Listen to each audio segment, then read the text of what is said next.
আসসালামু আলাইকুম ভিউয়ার্স, আমরা আজ আসছি আইনুদ্দিন শাহ আর মাজার যে উপলক্ষে যে মেলা হয় সেই মেলার আজকে উদ্বোধনী দিন। 140 বছরের ঐতিহ্যবাহী এই মেলা। আইনুদ্দিন শাহ 140 বছর আগে এই মেলার গোড়াপত্তন করেন। এরপরে এনার ছেলে আছে আদম আলী শাহ এবং তার দুই পক্ষের সন্তানদের এখন এখানে দুটি মাজার অবস্থিত আছে।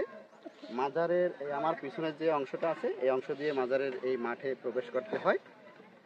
এই মেলাটি মূলত হচ্ছে নরুল্লাপুরের যে মেলা, সেই মেলারই এরা ধারাবাহিক।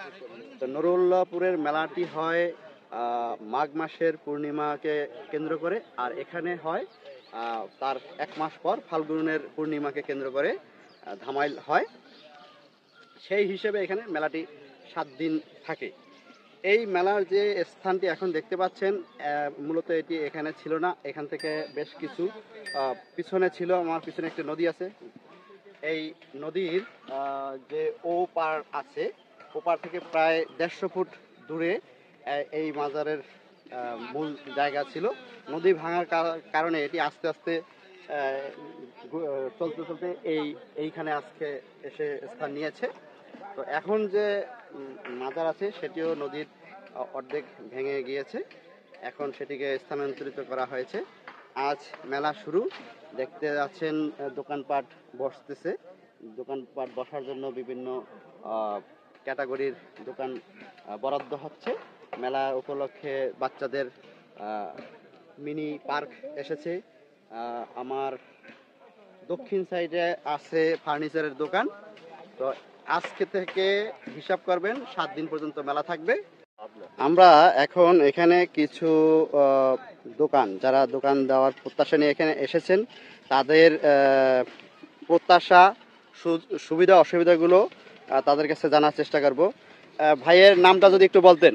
আমার নাম মোহাম্মদ রুহুল আমিন খলিফা, আমাদের ঠিকানা হচ্ছে উদয়পুর, বরিশাল। আচ্ছা, আপনি এখানে কি দোকান নিয়ে আসছেন? আমি আসছি এমনি পোলাপানের বাচ্চাদের ঘড়ি, চশমা, ঘড়ি, এগুলো মানি ব্যাগ, এইসব সরঞ্জামের দোকান দিচ্ছেন।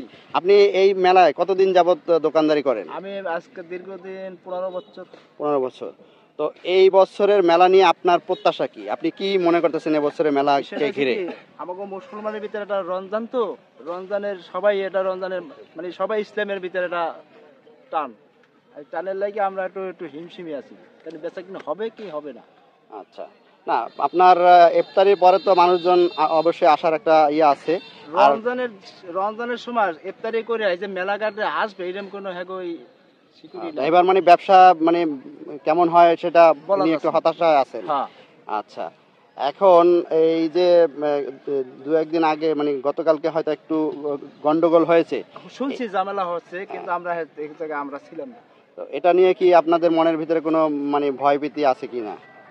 ভয়ভীতি তো অবশ্যই একটু থাকার কারণ একটা হট্টগোল বাজলে তো একজন না, সবার বেলা।